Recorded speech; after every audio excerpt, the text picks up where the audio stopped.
né? Eu, pelo menos com os alunos da graduação, né? A gente tenta lá atrás, né? Tentar desmistificar isso, porque é uma ideia, na verdade é uma cultura nossa, achar que os músculos, eles são, de fato, muito ativos, né?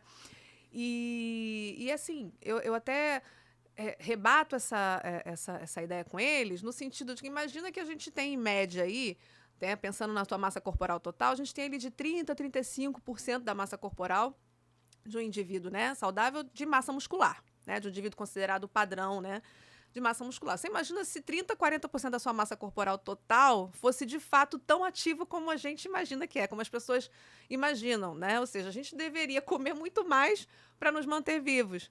Tá certo? Então a gente precisa realmente, como você falou, desmistificar essa ideia de que a massa muscular ela é extremamente ativa e por isso eu tenho que consumir ou aumentar muito, né, o aporte energético visando ali a manutenção desse tecido. Mas manter esse tecido é interessante para o processo, não só para o processo de emagrecimento, mas para a geração e manutenção da saúde.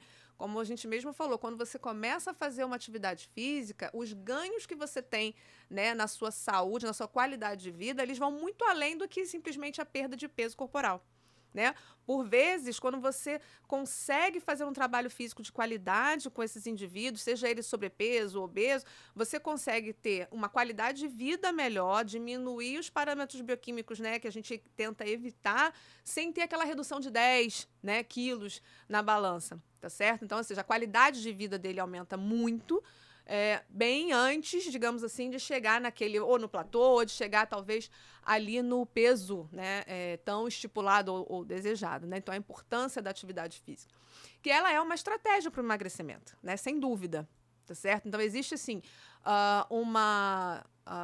adquirir aquela perda de peso com o Energy In, como você falou, né? Ou seja, tratando somente ali um lado da balança, né? Entre aspas.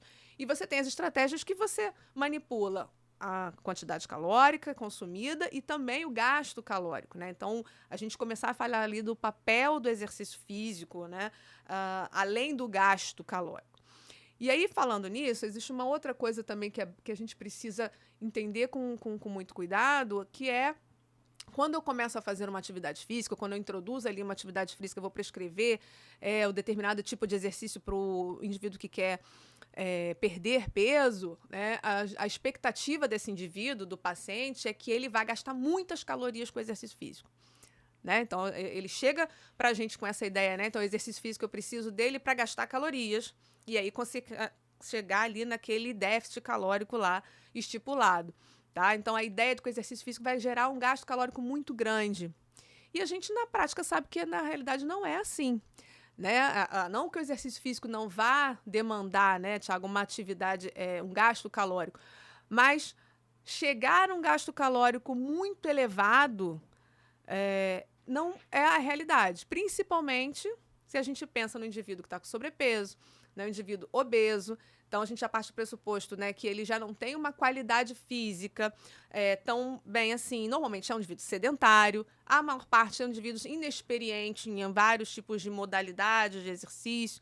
Então, você conseguir, né, um gasto calórico da atividade física naquele momento ali do exercício e que isso vai impactar na taxa metabólica basal diária do indivíduo, né, achando que essa é a solução, também precisa ser muito bem trabalhada com esse paciente, tá certo? Os profissionais aí, prescritores de atividade física, eles precisam ter esse discurso muito bem acertado com seu paciente, para que eles não passem a ideia de que o exercício físico vai mudar completamente a taxa metabólica basal do indivíduo.